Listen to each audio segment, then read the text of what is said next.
um pouco, ou até muito, na visão de cada um, de um pouco de, como posso assim dizer, da vingança com as próprias mãos, sim ou não, querendo assim ter.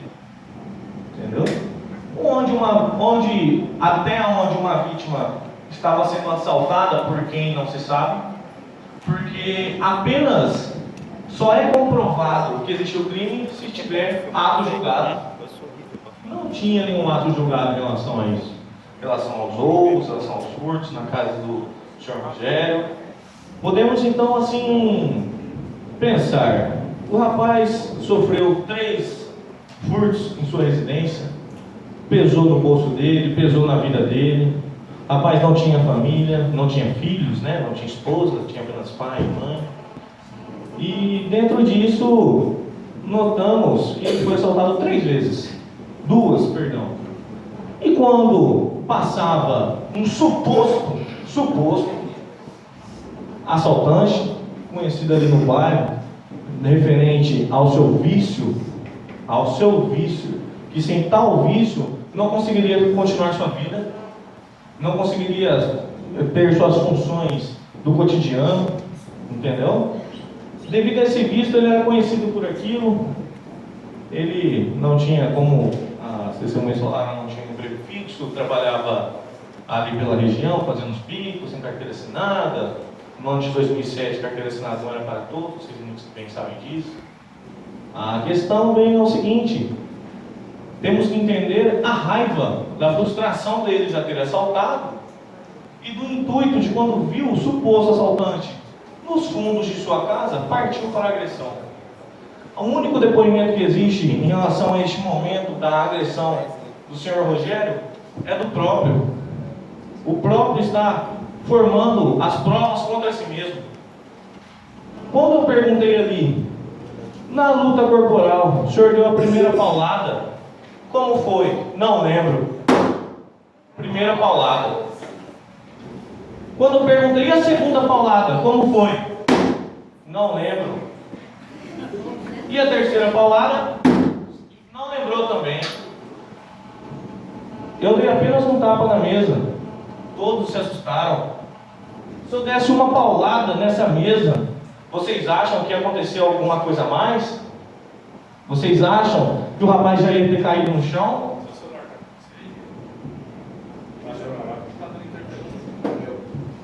Isso na primeira paulada, você acha que o rapaz não ia cair no chão? O rapaz não ia correr, o rapaz não ia fugir?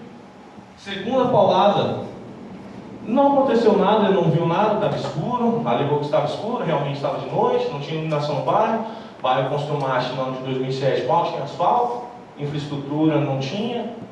Bairro ali da Construmate, lotes ali não tinham muros, então as ruas eram muito difícil decidir qual que era a sua casa, aqui é a minha casa, aqui é a rua pública. O pessoal atravessava em lotes. Isso em 2007, pode não estar no processo, mas é fato. Quem é morador da região conhece este fato. E dentro disso, teve as 3 pancadas. Perfeito? O rapaz foi embora, não viram. De acordo? Há uma teoria da história, o rapaz foi embora. Em outra teoria, o rapaz ficou no chão. Na teoria que o rapaz ficou ao chão, onde estava o senhor Rogério? Na frieza de sua atitude, virou as costas, não chamando a polícia, não chamando a ambulância, não chamando nada disso. E aí fica... Rogério tinha pai, Rogério tinha mãe. Estava sendo acusado de um suposto furto na região. E ainda assim, em uma versão que os policiais constataram, né? Está no boletim de ocorrência, a dona Neuza apartou a briga e Rogério só parou de bater quando dona Neuza chegou ao local, separou. Isso é uma versão. Em outra versão, ela conta simplesmente que quando chegou lá, ele já estava no chão, a vítima já estava no chão com sua família. E o senhor Rogério não estava por perto. O senhor Rogério não estava ali presente, procurando polícia, ambulância. Porque se ele estava no chão, não foi uma coisa leve. Não foi uma brincadeira. Se ele estava caído no chão, ele precisava de uma ambulância, SAMU, telefone público, qualquer lugar liga, chama polícia, chama ambulância, entendeu? E aí, em outra versão, como eu tinha dito, ela apartou a briga deles. Ele só parou de bater quando a vítima,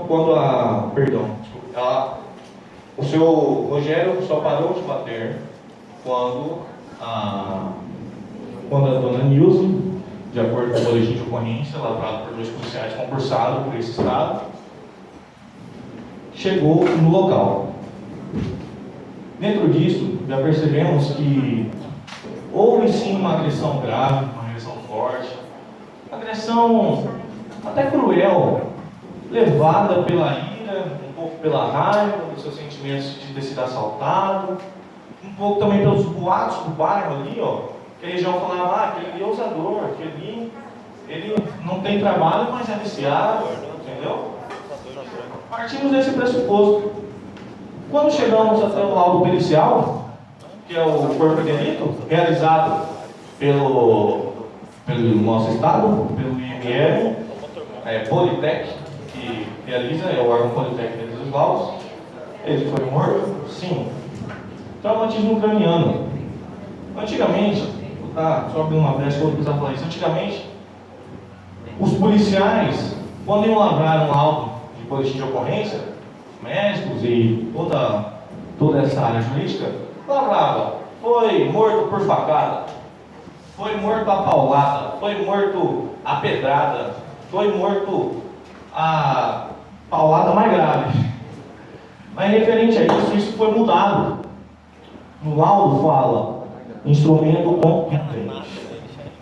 O instrumento contundente hoje, para o entendimento da polícia, para os médicos, é o que eu acabei de dizer: paulada, facada, pedrada, entendeu? A paulada aqui se caracterizou no elemento contundente. O rapaz foi para a sua residência depois de dar um ocorrido, não se sabe como, pois tem 2 versões da história. Uma dos policiais que interrogaram a dona Nilza e a outra da dona Nilza falando para os policiais, isso numa delegacia, num processo de... num boletim de ocorrência. Houve, dentro disso, podemos perceber que ele foi encontrado, de acordo com o laudo que está aqui, com ainda as marcas de tais pauladas. Mesmo após a cirurgia, o que causou o efeito da cirurgia foi a paulada. O rapaz foi para a casa de seus pais com medo de o rapaz voltar e terminar tal serviço. Pode ter sido com medo ou não. O rapaz ainda, o senhor Rogério, ameaçou a outra vítima, que está ali sentada no nosso júri, ameaçou ainda no bairro perante a todos. E mesmo depois disso, depois de todo o ocorrido, ele ainda não tinha procurado a polícia para relatar tal fato. Mesmo depois de 1, 2, 3 dias, ele não foi, ele disse assim: olha, tentaram entrar em casa, estava passando lá, eu fui empurrar o cara veio, eu fui, peguei um pau, ele estava com um pau e bati e me defendi. Ele não falou por quê? Por causa, simplesmente uma omissão. O único depoimento que tem ele falando desse fato é o dele. Não tem outro depoimento que alega esse fato, sendo que o réu está produzindo provas para próprio. Dentro disso, podemos concluir que a lesão, que gerou morte, fato morte, foi as pancadas na sua cabeça, independente de ter outra parte falando de que ele tinha assaltado uma farmácia. O cara dá um murro, não se compara a uma paulada. E por aí vai indo, entendeu? Nós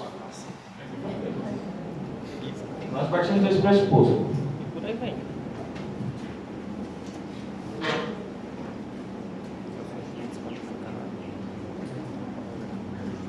Lembramos que fazer justiça com as próprias mãos é crime. Nossa casa não apoia isso, devido a estar pautado pela lei. Não podemos tolerar no Brasil que seja ainda nos tempos naqueles tempos de olho por olho, dente por dente. Certo que aqui você faz, tem a justiça. Se a justiça não penalizar agora, um dia alguém penaliza. Um dia ele vai pagar. Um dia ele vai pagar, ou um dia ele vai ser absolvido. Independentemente disso, frisamos apenas a questão da lei, a questão da justiça. A vítima também tinha pai, a vítima também tinha mãe, tinha um pai pipoqueiro, porque ele era pipoqueiro, ele trabalhava ali na região. O pessoal do bairro conhecia, sabia que era um trabalhador, o pai, a mãe, sabia que o filho tinha problemas com a saúde, em relação ao vício, entendeu? O rapaz não tinha emprego, era um rapaz jovem, procurava pela vida, procurava um caminho a seguir, procurava uma formação, tinha todo um caminho ainda para ser seguido. O rapaz foi julgado pelo bairro por um crime que ele cometeu de furto há muito tempo atrás. Por um erro lá atrás ele foi julgado. E esse julgamento do pai, o julgamento preletivo, foi o que levou ao medo de Rogério quando viu no quintal de sua casa, no fundo de sua casa. Partimos pelo pressuposto que a vítima teria todo um caminho, ele ia ter filhos, ele ia ter esposa. Partimos também pelo caminho que o pai perdeu seu filho. Interessa se o que ele fez, o que ele cometeu, lá no momento ele estava no lugar errado, na hora errada. Felizmente o ocorrido foi este. Espero que os senhores julgadores entendam a gravidade da lesão, a gravidade das graves lesões ocorridas no momento do conflito entre os dois. As pauladas não foram referidas de toque, de empurrão, foram pauladas grossas, totalmente grosseiras e frias. Tão fria que até mesmo, em tal versão, o rapaz bateu e saiu, se afastou, deixou o corpo dele lá, no próprio quintal de sua casa. Se ele morresse ali na hora, como que ia ser? Você entendeu? Como eu falei, não tem demarcação nas ruas da Afonso Macho no ano de 2007. Vocês podemos até mostrar aqui, site da prefeitura, que não mostra inscrição. Não existe inscrição, não existe saneamento, não existia rua. Ali era a divisão entre os bairros, entre os lotes ali das residências que não tinham muro, era tudo no chão. Vocês, moradores aqui do Cristo Rei, que o Calvão denunciou, da região, sabem, o Cristo Rei era um bairro pequeno no ano de 2007. E em relação a isso, venho fazendo pedido da acusação de tal réu, para que a casa possa cumprir a lei. Porque não podendo cumprir a lei, vamos fechar tudo isso aqui e ir embora. A lei está aqui para ser cumprida. A lei é o resguardo de qualquer cidadão brasileiro. A lei, de qualquer forma, irá proteger você e sua família. Você acha que o pai e mãe da outra parte está sendo protegido com uma absolvição? Ele não está sendo desta forma. Precisamos sim fazer a lei ser cumprida, fazer a lei ser ouvida por todos, e independente de qualquer outra defesa, fazer essa lei ser cumprida. A minha palavra encerra, apenas vou passar a palavra para o colega tratar. 10 minutos ainda. Diante disso, a acusação encerra. Obrigado.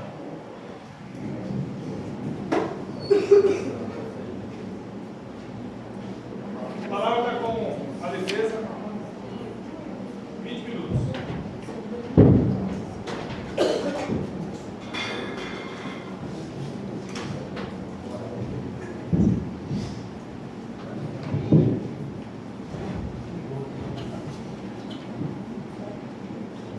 Excelentíssimo Senhor, juiz de direito, presidente do Tribunal do Júri desta comarca, Várzea Grande, doutor Jefferson, excelentíssimos doutores, ilustres representantes do Ministério Público,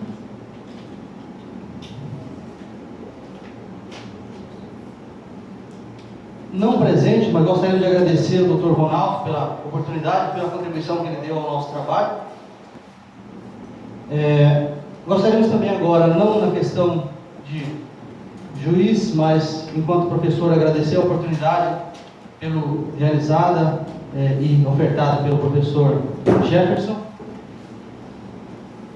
Ilustres doutores do Corpo de Defesa, doutora Claudinise, Jéssica, Marley, Patrícia, Kelly, Vinícius, servidores da casa, réu, Rogério,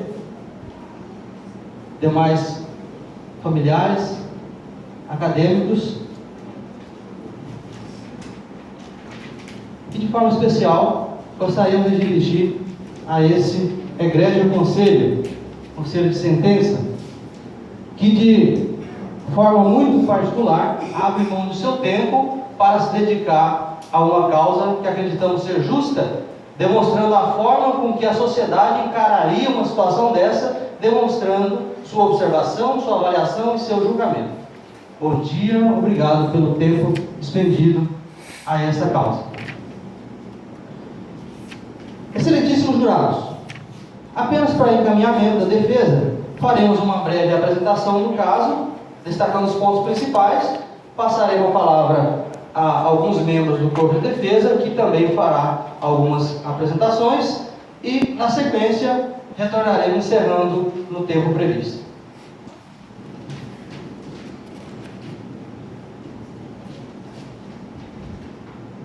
Excelências, em algum momento de nossa vida, todos nós iremos nos ausentar de nossos lares, como está ocorrendo agora, a trabalho, a estudo ou por qualquer outro motivo. Quem aqui nunca presenciou um pequeno passarinho, beija-flor, por exemplo, atacando um gavião? Há uma desproporção muito grande entre o corpo de um e o do outro. Um é predador do outro, portanto, o beija-flor não poderia agredir um gavião, mas, no entanto, ele fica ali tentando afugentar até que este saia de perto de seu ninho ou de seu filho. O gavião, quando chega para pegar um franguinho, o que faz uma galinha sem nenhuma arma? Se joga na frente e tenta encarar esse gavião de forma a afugentar, para que ele pudesse ali afastar de seu lar, usando o que ela tem de recurso. Se ela tivesse uma arma, com certeza ela usaria. Em legítima defesa de seus filhos, seu lar e seus bens, qualquer ser vivo usa todos os recursos que estiverem à sua disposição, sem medir até em vários momentos a desproporção, enquanto legítima defesa daquilo que é considerado o bem mais precioso para ele naquele momento. Senhor Rogério José Martins da Silva tem 21 anos, tem um filho, mora com a família, é um profissional, atualmente desempregado, mas é um profissional, sempre morou com sua família, não tem nenhuma passagem pela polícia, não tem nenhuma restrição em seu nome, honra com todos os seus compromissos, conforme pode ser provado as folhas 13, 110, 114, 115 do processo. Em 26 de abril de 2007, ao retornar de sua atividade, naquela época, como estava desenvolvendo, por volta de 18h30, 19 horas, o senhor Rogério, estando dentro de sua casa, percebe um movimento estranho e, ao observar melhor, a porta está sendo arrombada por uma pessoa que já é de conhecimento do bairro como realizador de diversos atos ilícitos, dentre eles furtos à própria casa do Rogério, a quem já tem boletim de ocorrência registrado conforme consta do processo em respeito a esta pessoa. E, em um ato de defesa de seu lar, entram em luta corporal, sem, obviamente, a intenção de causar nenhum outro problema, até porque ele está na sua casa. Estranho seria se não o fizesse, deixando a pessoa adentrar, indo à rua, que talvez nem tenha um orelhão naquela rua com facilidade, para ligar para a polícia, que possivelmente poderia até não vir dar uma cobertura. Então, o Supremo Tribunal Federal, inclusive, diz que legítima defesa deve ser usado todos os meios que estiverem à sua disposição, respeitando-se os excessos. Mas, neste caso, usou apenas para afugentar o seu agressor, que estava com uma arma, inclusive um pedaço de pau, agredindo o Rogério. O Rogério consegue retirar esse pedaço de pau, com a mesma arma ele ataca o agressor. Portanto, o que estava sendo atacado era o Rogério. Ele retirou a própria arma. Se para o Rogério essa arma não poderia ser usada, quem iria defender o Rogério se o mosquitinho agredisse ele e o machucasse?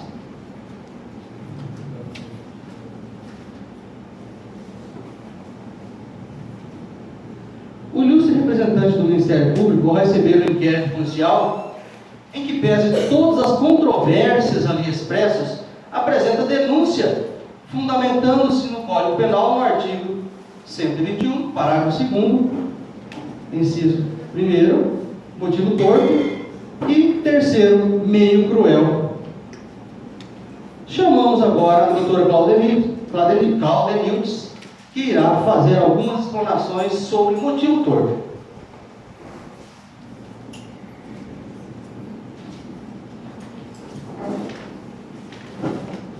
Excelentíssimo senhor juiz de direito, presidente do Tribunal do Júri, Jefferson Júnior, agradecemos por essa oportunidade que estamos tendo hoje, que é uma oportunidade única na nossa vida acadêmica. Excelentíssimos doutores, membros do Ministério Público, meus ilustres colegas, advogados, é uma honra fazer parte dessa equipe, serventuários da Justiça, acadêmicos de Direito, advogados presentes, e guardei